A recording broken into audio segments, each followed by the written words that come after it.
Alright, I'm back on the job explaining stuff, and yeah, I hate them so much, you know, like what are we doing here? Trick or treat or some shit? Oh my god, it lit up so well. Anyways, let's start, shall we? Let's start. You get it. Yeah. So here's what's gonna happen. As you've seen from the start, the difficulty of Trick or Treat is from 1 star to 4.5 stars. The more puzzles you do, the harder the puzzles get. So let's start with the 1 star puzzle. Yeah, you know, let's start. And we're just gonna see what happened there. So the first thing you're gonna notice is that you will see this poster over here saying to enter house 7148, you have to follow these steps. Count the skulls, pumpkins, gravestones, and scarecrows in the front yard. And if you check over here, basic 101, you realize it's actually a 4 number input. So what happens if you get it wrong? This is a wrong code, by the way. You will get a jump scare. Woo! You're so glad I didn't turn on the audio. That would have been real bad, huh? Anyways, let's follow these steps, yeah. So 1, 2, 3, 4, 5, 6, 6, right? 6 and yep, just 6. The next one is pumpkins. So we got 1, 2. Do we have a 3? No, we just have a 2. 6, 2. We have a gravestone. So 1, 2, 3, 4, 5, 6. So 6, 2, 6. And we have 5 over here. Okay, so 6, 2, 6, 7. You know, 6. Yeah, I'm too old for this stuff. You know, I'm way too old. Like I can't do this. Anyways, let's see if we get jump scare or not. And if you get it right, you don't get a jump scare like this. Oh yeah, here, yippee, yahoo, something like that. Oh, and by the way, I just want to say, I'm kind of like, you know, like explaining and doing my job, but I also want candy. Okay, like it's important. Okay. Ooh, level. Surely that won't be important. Anyways, next one. To enter house 7153, you have to follow the pumpkin code from left to right. What pumpkin code? Well, if you go to house 7153, we will go over here and you'll realize there's a lot of pumpkins, 4 of which have faces. And look at that, they have faces. So probably the faces mean something, right? So let's see. We remember this. Slanted eyes, triangle smirk, triangle, triangle and semicircle. This is more of like a triangle eyes kind of thing, you know. So yeah. Let's okay, whatever. Let's just go back here, yeah. So let's see what the code is. I think it's 4, 2, and then we have a 3. I think. Yeah, probably a 3. Is it 3? Yeah, it was 3 and then 8. So I think the code is 4238. I will explain that this puzzle over here will always be randomized because the number of items of each of them will be different, and the code over here will also be randomized depending on the pumpkin faces. So 4238, hopefully it's the right one. And what do we get? The right combination. Let's go. I'm so good at this. And ooh, candy. Yum yum yum yum. Surely won't be important. Anyways, to enter house 7152, you have to count the number of items in the cauldron on the front lawn of house 7152. As indicated on tables below, you have to add up the pairs of each of the items for each of the digits to get a 4-digit code. What do I mean by that? Well, just like keep track, okay? So we have pumpkin and wings for the first digit. We have teeth and spider. We have eye and tail. And we have tail and tail. So what this means that we have to count how many of each of them and add them up. So if there's like 3 pumpkins and 1 tail, we'll get 3 plus 1 to get 4 for the first digit.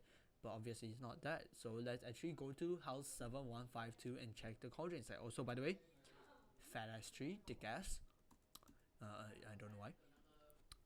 Anyways, so the first one we have to check is pumpkin and wings. As you can see in here, there is 1 pumpkin and 3 wings. Oh, look at that, it's 4. Huh, what a coincidence. Next we have teeth and spider. Teeth and spider, we have 1, 2, 3 teeth, and there are 3 spiders for 6. There is 5 eyeballs and 2 tails for 6, and we know that there is 2 tails, so we get 4. Do keep in mind that the items on the table as shown earlier, for the digits will be different, but the items in the cauldron will not change. Neither does the amount will change. It will always remain like this. It's just those things will change. Anyways, now that we got the right code, let's more candy. Nom nom nom. Anyways, surely this won't be important for later. And oh my god, look at that! To enter house server 155, you have to enter in the code bone, cauldron, skull, and gravestone. So what does that mean? Well, if you look over here, you see that skull actually equals to 9. So meaning the third digit is 9. And basically after that, we have the tombstone over here for 2. So let's just input 2 here. And we have to remember bone and cauldron. Okay. This is where you guys will have to help me, okay? I need to find the bone and cauldron. Do you see the bone and cauldron? Oh, it's right there. Yeah. We have cauldron, and we just need to find bone. Oh, no, that's not bone. Okay. Maybe it's in the last house over there. Oh, wait, no. Sorry. Yeah, I went the wrong way. My bad. Okay, maybe the bone is in the first house that we were in, okay? So, keep your eyes out for me, okay? Please. It made my job easier. Yeah, thanks. And is this oh, there it is. Thank you so much. So we know that the code is 9592, and we can double check it with the house server 155. So let's go over there, and we are gonna see if 9592 works. Do keep in mind that the code combination will be randomized depending on both the pictures and what each of the pictures represents. So for example, the spider may not be part of the code, may be part of the code, and may mean a different number. And after that, we basically just go in there, go for the candies, nom nom nom, and you have beaten the easy houses. These houses were a difficulty of 1 star, but if you want to stick with me and continue on with the houses with a difficulty of 2 stars, let's keep on going. Ooh, level. This won't be important, don't worry. So the first thing you realize that there is no general hint on what this living room is for. Like, what is it for? It looks like a crime scene, man. But if you actually look over here, firstly, there's caution tape over here. So where else do you see caution tape? That's right. If you have been keeping your eyes focused, you will realize there's a bunch of caution tape here. And if you check over here, you will realize there's a murder, you know? So you have to enter in the evidence ID that matches the 3 clues found inside the crime scene at block. I don't know why I say block. Sorry. Basically house server 155. So you have to keep an eye out for footprints, fingerprints, broken window, broken chair, knife, and poison bottle. What do we mean by that? Well, basically the 4-digit combination for that house is actually the evidence ID, which matches the evidence found in that house over here. So let's go to each of them step by step, shall we? Firstly, there's no footprints over here. Usually if there's footprints, it will be right here, but there is no footprints, so we shouldn't consider any of the footprints. Next, this chair would have been broken, and that would be part of the broken furniture, except the chair is intact, meaning there is no broken furniture. On this table here, there would have been a poison bottle, but there's no poison bottle. So basically, yeah, that's not part of the evidence. Over here, we have the broken window. This could have been a broken window, or the window would have been in perfect condition, meaning that this is part of the evidence.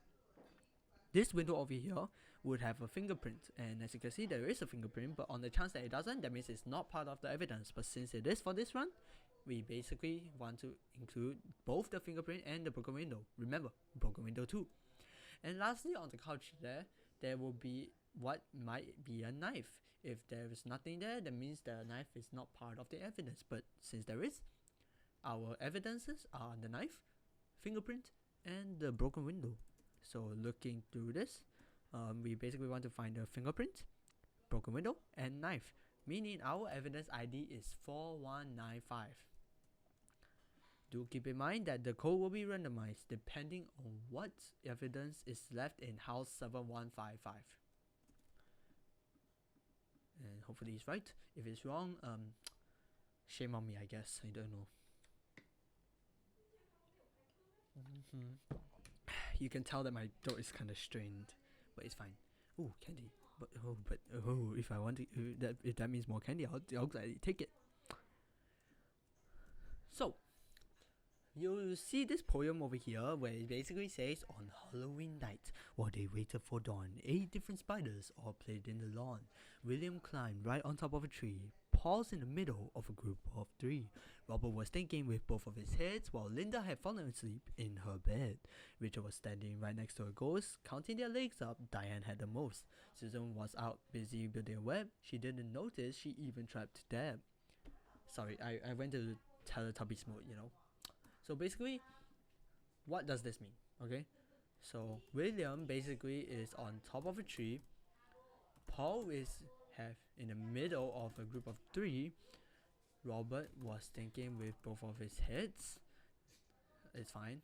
Rob heads. That works. Linda had fallen asleep on her bed. Richard was standing next to a ghost while counting their legs up. Diane had the most. Susan was out building a web. She didn't even notice she trapped Deb. So what does this mean, right? Like I already typed all this. What does this mean for? Well, if you actually read the first line, 8 different spiders all play in the lawn, and as you can see, all the houses seems to be decorated. We'll talk about this later. All the houses seems to have the front lawn decorated, and oh my god, would you look at that? Good golly, there are 8 spiders out there playing on the front lawn. And look at this. How many legs do Robert, Richard, Susan, and William have? And look at that. They might be out here, you know. So let's go through each of them one by one, and we are gonna see how many legs do they have.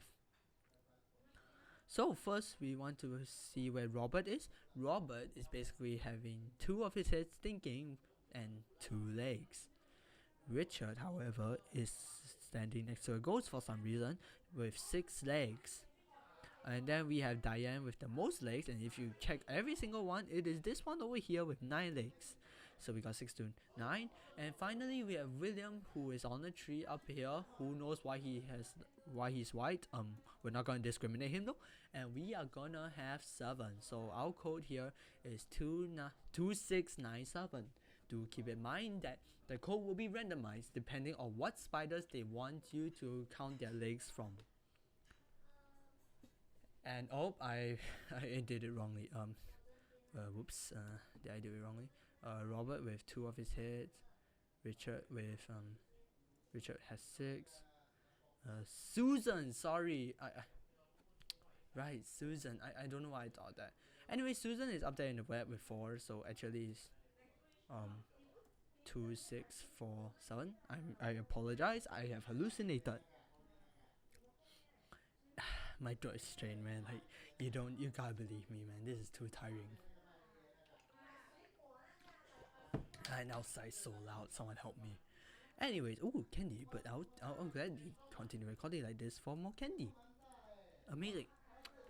Next, you have entered into this house and ooh, left. Okay, so basically, you will see this poster here, which says flashing lights. You may have noticed that 4 levels hidden in houses. It's not really hidden, but you get the gist.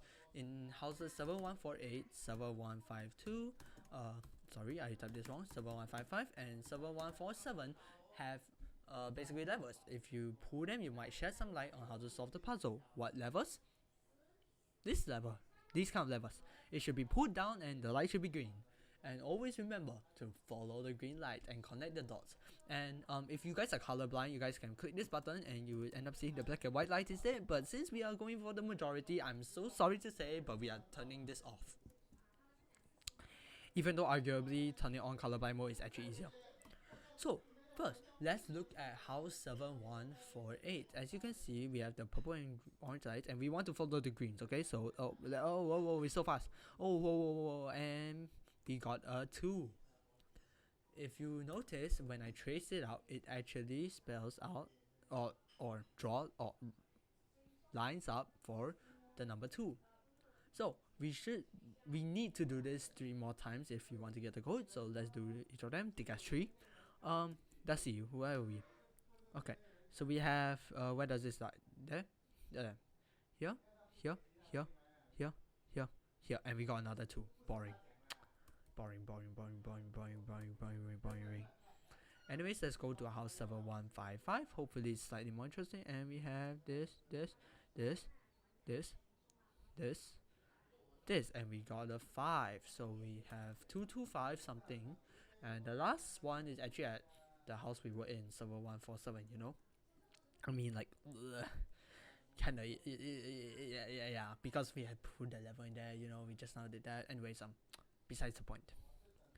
So let's see what number they pulled out. So the way you know is that there's no green light, and then it starts flashing green light, and then you just start following, okay? And you will realize it spells out a 9. So our code is 2259. Keep in mind that basically the code can be randomized depending on what each of the houses line up to, though the house order always remains the same. Now that we got 2259, we need to figure out ignore them. We have to figure out what what the sorry, I can't, the group chat, I don't know why I'm in that group chat, you know, like it's so weird. Anyways, we have to figure out what the 2259 is for. So if you remember, there's the orange, green, and purple lights. Which house has the orange and green and purple lights other than the other 4? Do you see it? That's right, yeah, I'm not gonna lie, it's this house over there, server 149. So 2259, and we're gonna put it in, and hopefully it's right. Hopefully I didn't get it wrong. Sorry. And I got it right. Okay. Next. Ooh, candy. Nom nom. Candy. Come. Nom nom. Okay. So now we have beaten the medium houses, and the next few houses are in the difficulties of 3.5 stars. So let's see. So basically, if you want to like try to solve them yourself, go ahead. But basically,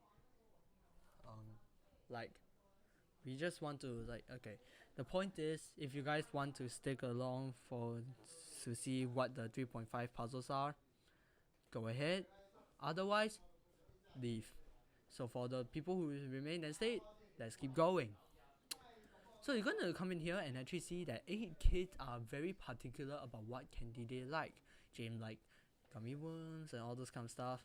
And if you realize, there's only one other house which has the candies at wherever, basically, other than the nom nom nom candies that I've always been taking, and it's these ones over here.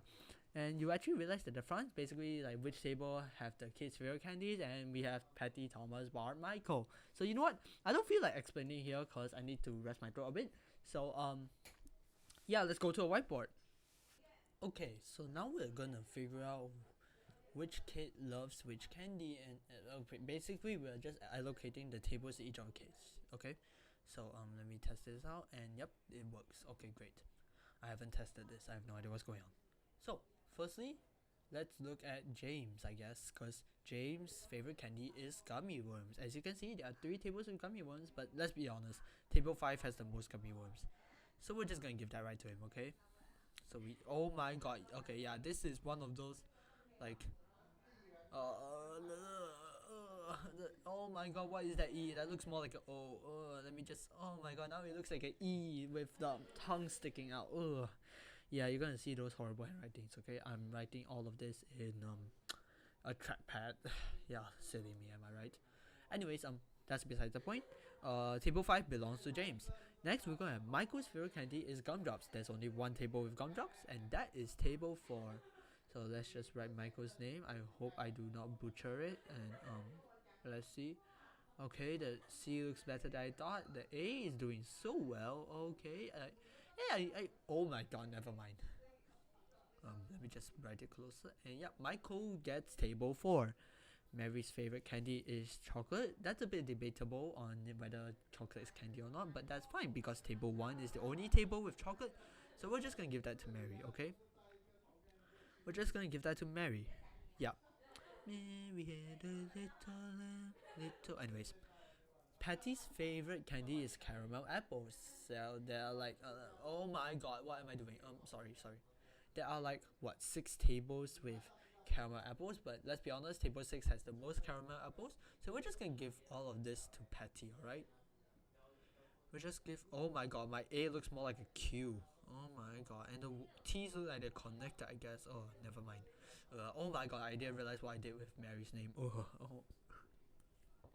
Anyways, David's favorite candy is candy corn. We have 3 tables competing for the spot for David, but that's fine. We can come back to it later because Barb's favorite candy is lollipop. No, sorry. So basically, we know that tables 1, 3, and 4 all have lollipops, but as we all know, table 1 belongs to Mary and table 4 belongs to Michael. So the only table that Barb could get is table 3 with the lollipops or something. I don't know. Thomas's favorite candy is peppermint, as we have seen. Table 3, 5, and 8 are all competing for Thomas, but table 8 is the only one left since Barb took 3 and James took 5. Not 5 peppermints or something like table 5. You know what I mean, right? Lastly, Nancy's favorite candy is popcorn, which pause for 1 second. Okay, I know I'm doing an explanation, but I just want to go on a tangent a bit. Okay, who the fuck considers popcorn as their favorite candy? Who does that? I'm sorry. I'm trying so hard not to judge right now, but I'm judging her. Okay, I'm so sorry. Like she needs a better life. But anyways, this is the only table with the most. This table has the most popcorn, so we'll give that to Nancy. And going back to David with the candy corn, we know that David should get table 2 since we are not gonna make any kid share tables. Okay, sorry, they are very stingy and picky, right? Picky, especially Nancy who loves popcorn for some reason. Anyways, what was I? Alright, so as we all know, we want to figure out what table Patty, Thomas, Barb, and Michael get. So as we see, our code is 6, 8. Oh my god, my 8 looks horrendous. Do not clip that. So we have 6, 8, 3, and 4 as the final code. So let's go back to the run. And after that, basically we get the code 6834, just like what my whiteboard self said. No, I did not get any rest. I'm gonna drink water now. Okay, thank god it's the right code. I had to ooh, candy. Sorry, I was saying that I was basing it off memory, you know. Okay, this is the weird part. So you've actually not completed all the hard houses yet because this should appear. Oh my god, what are they doing? Anyways, so yeah, basically the last house is actually the house after we beat this puzzle, but I'll explain later, don't worry. So now that we're here, you see this lucky and weird stuff, and yeah, this is weird. This is weird stuff, man. Like I don't know about you, but this is kind of fishy, you know. Like between me and you, I think like this. Oh my god, what are they doing? They're in a cult or something. I don't know. I'm gonna leave that group once we're done. Okay. Anyways, basically this house over here is a step by step. That's basic 101 on 1 to. Okay. Between me and you guys, right? Between me and you, I do not condone these actions of these individuals you see up there. Okay, I do not condone those actions, nor do I condone their behavior. I'm just added in for no reason. Okay, you gotta believe me. Anyways, welcome to Basic 101 on learning divination. So yeah, basically the stuff I show you is necessary for this, and you have to go into every single house because we have went into 8 different houses separately so far, and there are 2 tarot cards. Those are actually tarot cards. Wow. For each of them. So in each of the houses, so you should have 16 tarot cards. And actually, you know what? Let the whiteboard self-explain it for me. Like this is too complicated. Okay, so basically, this is what we got. So basically, we want to learn divination. You get the gist, okay? So let's follow the steps in order to get our 4-digit code. So first, you have to draw 16 cards. I've done that already. Ignore why I placed them like this. And you have to sort all the wands and cups from lucky to unlucky. As you can see, we got it from lucky to unlucky. And oh, would you look at that? I just so happen to place everything for you. See, the page of wands is up there. And page of wands, there's no king of wands. There's king of cups. You get the gist, right? and we have to pay attention to any letters that may feel out of place. So let's write down the letters which feels out of place. We have an E for elephant or something, I don't know. Then you have I, we have a G over here, we have a H, T, E, you can check it for yourself, E, and we have an N. And would you look at, oh my god, my N is so horrendous. Let me try again. And there we go, better. And would you look at that, it spells 18. So the first two digits is 18 for the code. Okay, so we're just gonna write it down here, I guess. Then the next step we have to do is to sort all the swords, pentacles, and the key holder from lucky to unlucky. Thank God it's not the other way around, it would have been a real shame. So once again we do the same thing, and look at that, I've sorted everything for you here too. Oh my god. But yeah, we same thing. We have to make sure to check for any letters to feel out of place. So let's do that. We have a S, I, X, T, Y. We have an O over here. Oh, that O is so small. We have O, N, and we have an E. And guess what? It spells out a 61. So the code is 1861. Let's go back to the main run and see if that works. And after that, we basically have the code 1861, just like what I said. I need another water break. Oh, this is like, oh, you see this chart then. That means we have entered. Congrats! Ooh, candy. And after that, basically, like, this is actually the end of the hard rooms. This is the end of the puzzles up to 3.5. If you want to stay longer to solve the final puzzle, let's keep going. Otherwise, leave. So you realize that this guy is actually a stalker here. He's like, I've been gathering information on the following 5 residents of this neighborhood, their houses, their families, brand. Yeah, you get the gist. Basically, this guy's a creep. So basically we have like 15 notes on like what each of the stuff is, and you can actually use this very cool chart. But as you all know, this is an explanation video, and we are not gonna use this chart. So basically, yeah, let the whiteboard self-explain it for me. So that oh yeah, by the way, entering the code for the final door is basically for this house over here, who is the worst at planning. Like if you want to like I know this guy is wrong already, because this guy is actually celebrating a Christmas spirit in Halloween. Ugh, gross, am I right? But this guy basically prepared nothing. Like at least put something outside. Like, okay, whatever, we're breaking into his house. But you know what? I'm gonna explain how we get the code back in the whiteboard.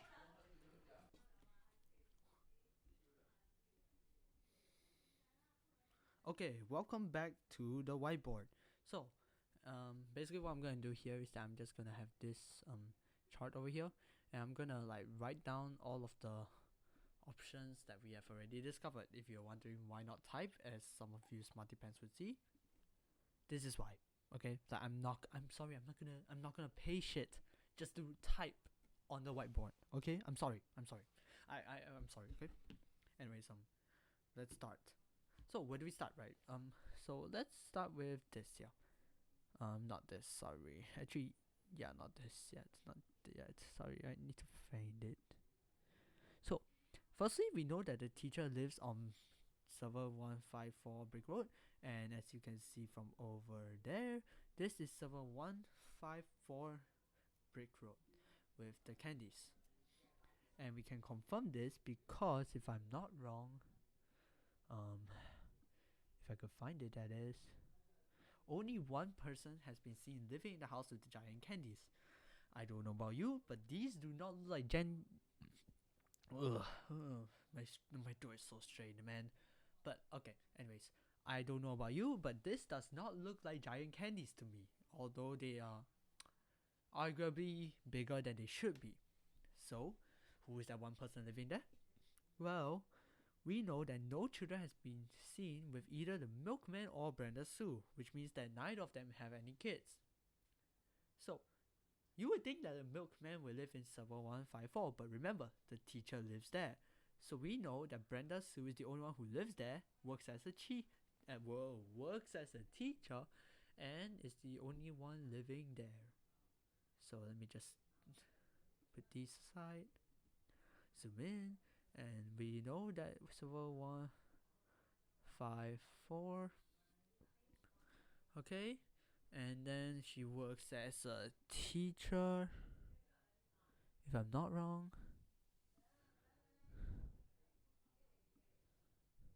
We have the candies as the decoration for some reason. Ignore my writing. And we know that family size is 1. So, now what? We know that Sharon lives on server 153 Brick Road, so let's just write it down, I guess. I'm using a trackpad, I apologize. And we know that Sharon and the milkman do not have garages, and as we can see from house server 153, this is confirmed. However, it should also take a note that 2 parents and their only child decorated the front lawn of their house with giant pumpkins a few days ago. I don't know about you, but these look like giant pumpkins to me, which means that there's a family size of 3. And I haven't wrote this yet, but we already know that it's pumpkins at the front. Yeah, you know, like pumpkins. It's like, oh no, I tried to insert oh my god, this is horrendous. I tried to insert the spooky scary skeletons into this mix. I don't know. I didn't get the chance to. I'm sorry. Anyways. So, what's her job then? I'll tell you later. Don't worry. I'll tell you later. Actually, I'll tell you now. So, based on these 2, we know that firstly, the milkman doesn't have any children. But we know that Sharon lives with an adult and a kid, meaning that she couldn't be the milkman.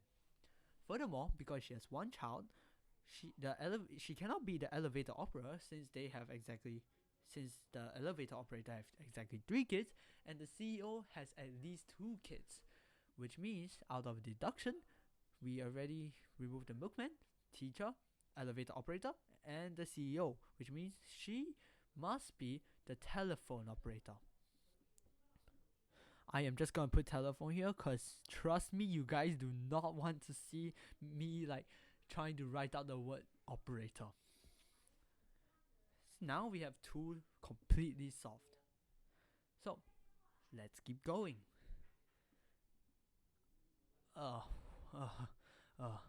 Gabriel was seen putting up caution tape around his front lawn last week, and as we all know, that is house server 150, so let's just put that there.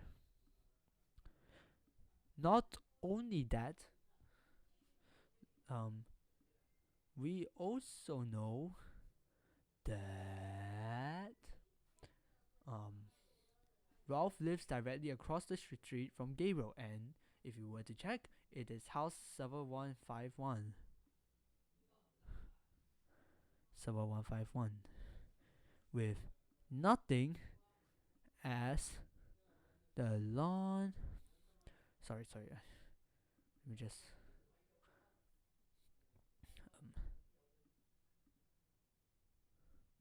oh my god. So let me just write down the word nothing properly. Let me just do that, you know. So we have nothing, and based on this information, we know how many people live in Ralph, the family size, you know, because the family of 5 didn't have time to put anything up because raising 3 kids is a lot of work. I'm sorry, Ralph. I'm truly sorry for what I just said. Like, I didn't know you have a family of 5 going on, you know. Anyways, we know that Ralph has a family of 5. Now, what's next? Sorry, what's next? Okay. So, now this. Let's bring this up. Brenda Sue lives across the street from Henry, but not directly across. Meaning that we know that Henry's address has to end as an odd digit. Why? Because this is actually a 4. I would like to apologize. So, because Brenda's address is an even digit and it's an even number, and if you were to check all the houses with an even number address, all line up together, while the other side directly across them is the odd numbered addresses, meaning that we know Henry's address must be an odd digit. And to further bring this up, Henry lives 2 doors down from from the CEO on the same side of the street, which means that 2 houses down from the CEO, it couldn't be these two, and it couldn't be Sharon because she's the telephone operator, which means that Ralph is the only one left with the CEO. Man, like, I'm sorry, I feel bad for this man, but now we know that Henry's address is 7147 because it lives like directly across, and because of this, we know his lawn decoration is spiders. Ooh, spiders, spider, like Spider-Man, spider. Sorry, I got so sidetracked. Man. Like, let's just remove these and that. So now, let's go check out some final info. This one can remove, it's not as important. It just need you to know that there must be a maximum of 2 adults per house. Have one more and we have a problem. So, firstly, Sharon and the final one is basically Sharon and the milkman do not have garages. And I accidentally deleted that by accident, but let me bring it back up. Because if you were to check Henry's house, he has a garage, which is a problem because we want to find the milkman who doesn't have a garage. Meaning that Gabriel is... This is terrible handwriting, I swear. We know that Gabriel is the... Oh my god. Is the milkman. I apologize for this. And because of this, we know that Henry is the elevator operator. This is all we kind of need to know, but for the people who are curious, remember the elevator operator has exactly 3 kids, so we know that based on this, the family size must be 4 for the elevator operator, and since we have the final family size of 2 left, this is 2. Now that we have everything filled up, let's look at this again. We want to find the last 2 digits of the address where the telephone operator lives and the last 2 digits of the address where the milkman lives.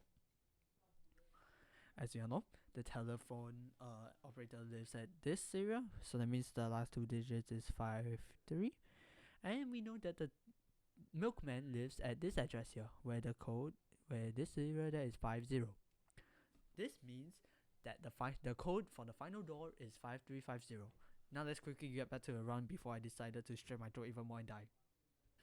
And after that, we basically have the... Oh my god, I mean pressing random keybites. And anyways, what was the code again? Alright, 5350. So we're gonna do that, and please, better be right. It better be right. It better be right. It better be right. It better be right. It better be right. And we got it! Yay! And now you get to have all the remaining candy. You should have 55 candy in order to beat all of it. Congratulations, you have beaten trick or treat fully.